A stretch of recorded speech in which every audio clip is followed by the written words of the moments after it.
다음 세 번째 발표는 이도영 동양중학교 선생님께서 인공지능 언플러그드 교육 사례를 주제로 발표해 주시겠습니다.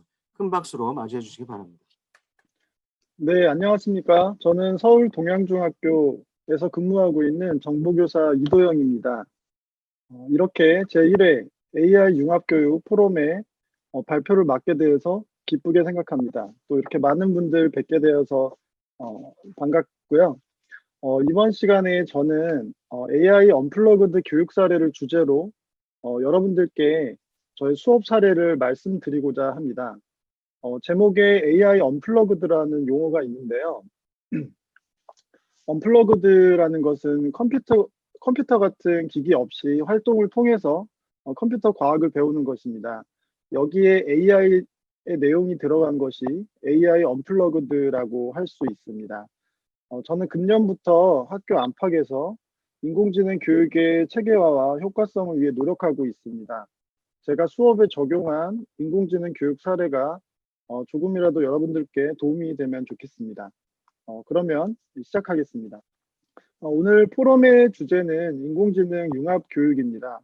여기에 참석하신 많은 교육자분들께서 인공지능 교육에 관해서 여러 가지로 고민을 하실 것이라고 생각합니다.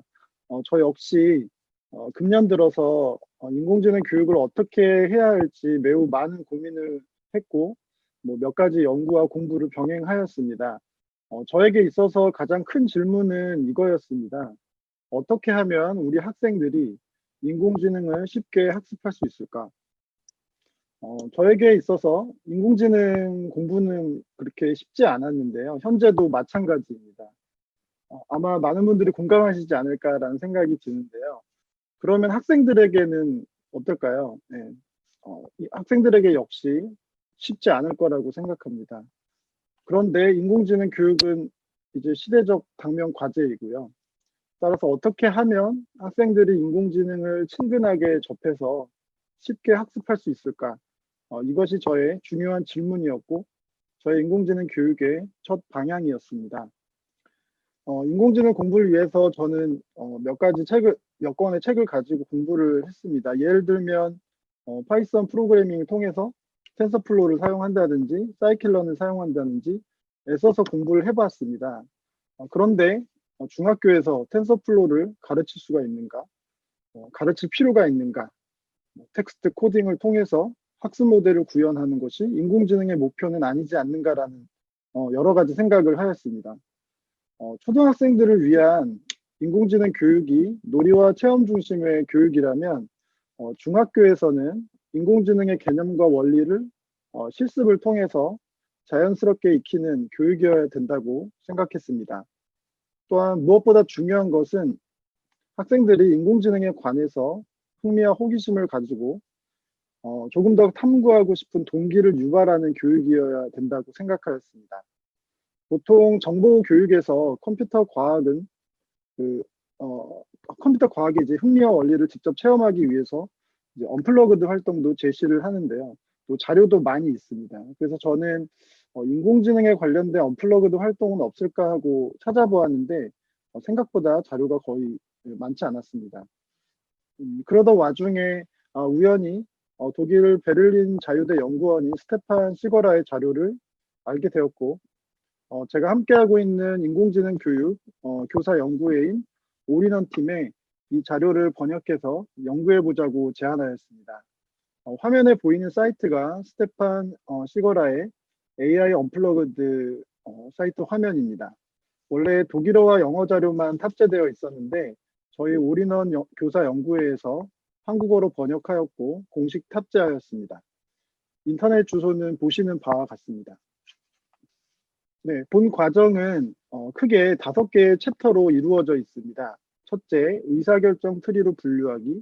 둘째, 딥러닝. 셋째, 강화학습. 네 번째, 뿌리를 찾아서. 5번째, 튜링 테스트입니다. 제목만으로도 제법 인공지능 요소가 여러 가지로 담겨 있음을 알 수 있습니다. 이렇게 저는 이 자료를 재구성해서 중학교 수업에서 인공지능 교육의 시작으로서의 AI 언플러그드 수업을 적용하였습니다. 금년 2020년 3월에 신학기를 준비하면서 저는 그때 인공지능 교육을 위해 야심찬 계획을 세웠습니다. 그런데 코로나를 만났습니다. 코로나의 확산으로 인해서 3월에 학생들을 아예 만나지를 못했습니다. 그래서 모든 학교가 그러했듯이 저도 비대면 수업과 대면 수업을 병행하는 수업 개혁으로 수정하였습니다.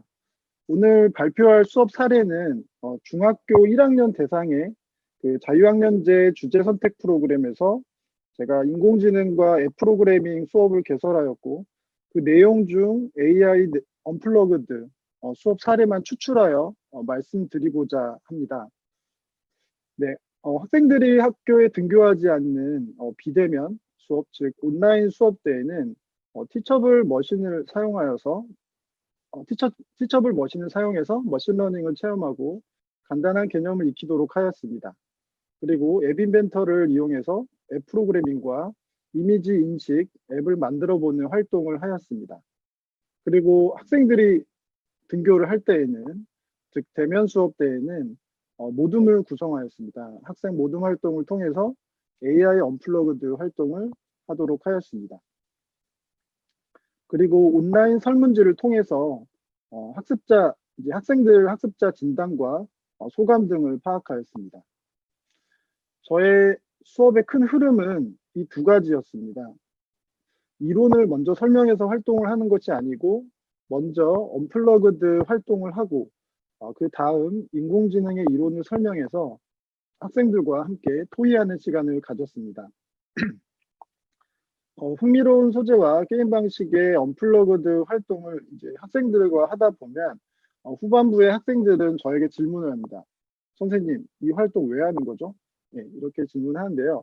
그때 저는 기다렸다는 듯이 이 활동과 관련된 인공지능의 개념과 원리를 설명하면서 학생들의 인공지능에 대한 이해를 높이도록 노력을 했고, 학생들도 이렇게 했을 때 집중하며 조금씩 이해해가는 모습을 보았습니다.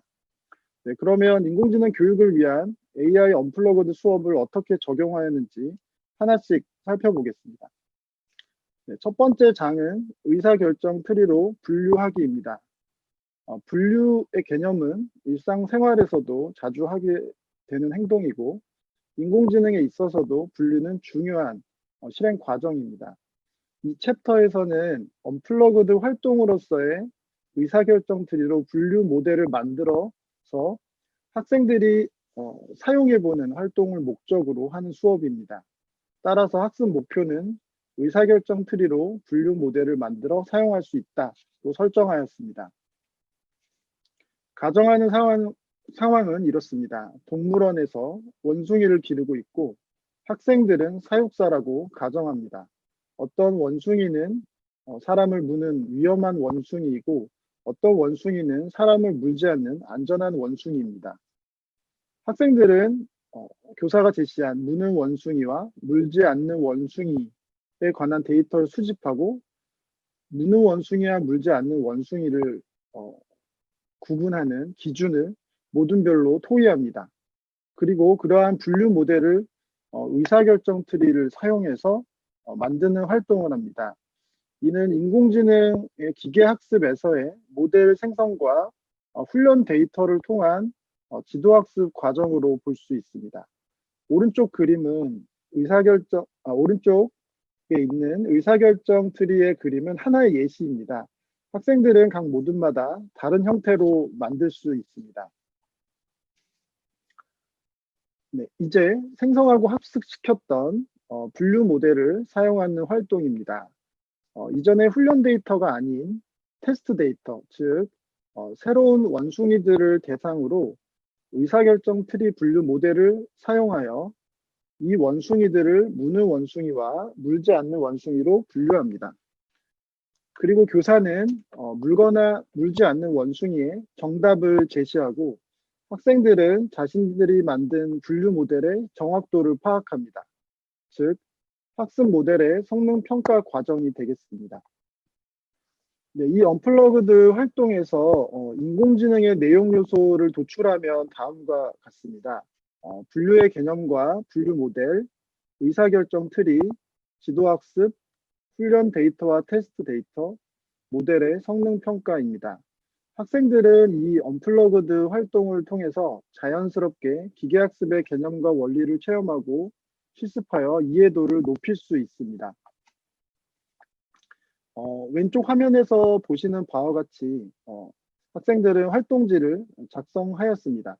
무는 원숭이, 물지 않는 원숭이를 분류하는 기준을 작성해 보았고, 아래에 있는 그림은 if된 규칙이라든지 의사결정 트리로서 분류 모델을 만들어 보는 시간을 가졌습니다. 네, 그리고 활동 후에는 소감을 이제 제가 이 코로나 수업이어서 단축 수업이었기 때문에 설문조사를 직접 하기는 어려웠고 온라인을 통해서 구글 설문지와 같은 온라인을 통해서 설문을 하였습니다. 오른쪽에 설문 결과를 보시면 이 언플러그드 활동과 기계학습이 어떠한 관계가 있는지 서술하는 부분이었습니다. 이 학생들은 중학교 1학년 학생들이고 인공지능의 개념을 처음 접한 학생들임에도 불구하고 언플러그드 활동을 통해서 지도학습이 무엇인지, 분류가 무엇인지, 특징을 찾는다든지 기계학습이 무엇인지에 대해서 학생 나름대로 이해한 부분들을 자연스럽게 작성한 것을 볼 수가 있습니다. 저는 이 설문 결과를 통해서 AI 언플러그드 활동이 학생들의 인공지능 학습을 위한 첫 시작으로 효과적이라고 생각하였습니다. 두 번째 장입니다. 두 번째 장은 딥러닝입니다. 이번 활동에서는 사진 이미지를 인식하는 딥러닝의 과정을 수행해보고 설명해보는 수업입니다. 따라서 학습 목표는 딥러닝의 이미지 인식 과정을 설명할 수 있다로 설정하였습니다. 먼저 학생들에게 질문했습니다. 우리가 사진을 볼 때 그 객체를 인식하는 과정은 무엇인가, 어떠한가 라고 질문을 하면 사실 여기에 대해서 구체적으로 답변하기 굉장히 쉽지 않습니다. 우리는 사진을 보면 아, 강아지구나, 고양이구나 이렇게 바로 파악을 하는데요. 그런데 학생들에게 그래도 천천히 우리가 이미지의 객체를 인식하는 과정을 생각해보자라고 이야기하면서 그러면 컴퓨터 입장에서 이미지를 어떻게 인식해야 되는지에 대해서 고민해보는 시간을 가졌습니다. 딥러닝이 이미지를 인식하는 주요 과정은 인공신경망을 통해서 객체의 특징을 추출하고 이미지를 분류하는 것입니다. 화면에 있는 사진들은 이 수업에 사용되는 이미지 카드입니다. 각 모듬은 각기 다른 카드를 가지고 이미지 인식 언플러그드 활동을 합니다.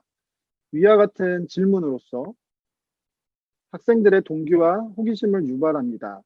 인공지능은 어떻게 객체를 인식할 수 있을까 등의 질문을 통해 학생들이 컴퓨터의 입장, 즉 인공지능의 입장에 대해서 생각해 보게 하였습니다.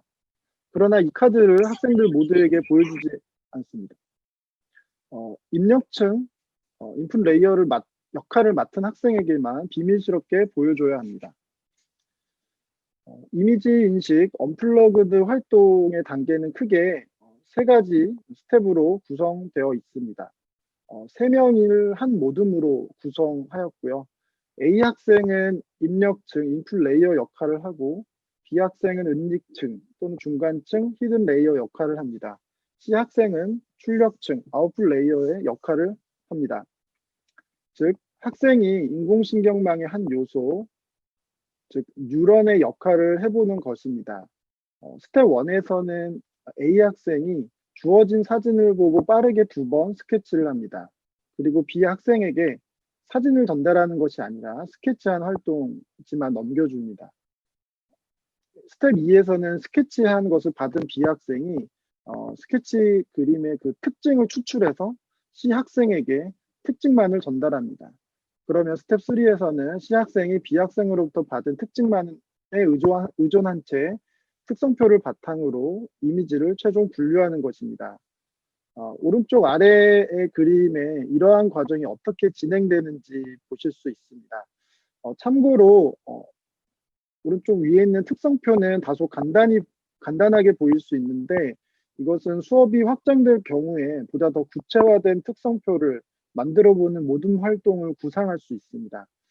이상과 같이 학생들은 딥러닝을 통한 이미지 인식 과정을 직접 몸으로 수행해 봄으로써 인공지능의 이미지 인식 과정을 이해할 수 있습니다. 딥러닝의 이미지 인식 언플러그드 활동을 통한 인공지능 내용 요소를 도출하면 다음과 같습니다. 이미지 인식, 그리고 특징 추출, 그다음 레이어, 그리고 CNN, 곧 합성곡 신경망입니다. CNN이라고 하면 학생들은 열이면 열, 미국 CNN 뉴스라고 이야기를 합니다. CNN은 이미지나 음성, 영상 등을 분석하는 데 사용되는 다층적 인공신경망 중에 하나라고 알고 있고, 특히 이미지 인식 분야에서 CNN을 기초로 주로 하고 있습니다. 학생들은 시각적인 이미지나 영상이 한꺼번에 인식되는 것이 아니라 겹겹이 연결된 인공신경망에 연결된 학습과 처리라는 것을 이 언플러그드 활동을 통해서 직관적으로 알 수 있습니다. 이제 학생들은 CNN이 뉴스만을 말하는 것이 아니라 교사의 설명에 의해서 딥러닝에서 이미지 인식을 위한 이런 계산 방법, 특징 추출의 계산 방법이라는 것을 알 수가 있게 됩니다. 이 화면은 학생들이 모둠별로 주어진 이미지 카드에 대해서 스케치를 하고 객체의 특징을 추출해서 특성표에 의해서 분류하는 활동 사진입니다. 이러한 단계적 과정을 통해 학생들은 딥러닝이 이미지를 인식하는 과정을 직관적으로 알 수 있는 내용입니다. 또한 인식 결과를 낸 후에 정답을 맞추었는지를 확인해 봄으로써 이미지 인식 정확도도 계산해 보는 성능 평가도 할 수 있습니다. 네, 학생들의 활동 후 소감입니다. 각 레이어의 역할을 맡은 학생들이 어떤 점을 깨달았는지 설문조사를 하였습니다. 학생들은 인공지능이 한 번에 마법처럼 이미지를 인식하는 것이 아니라 내부에서 여러 가지 단계적인 계산 과정을 통해 이미지가 된다는 것을 깨달았다고 이야기하고 있습니다. 세 번째로는 뿌리를 찾아서라는 챕터 내용입니다.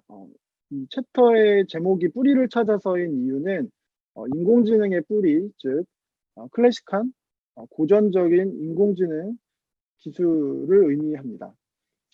이 활동은 고전 AI라고 할 수 있는 전문가 시스템과 관련된 활동입니다.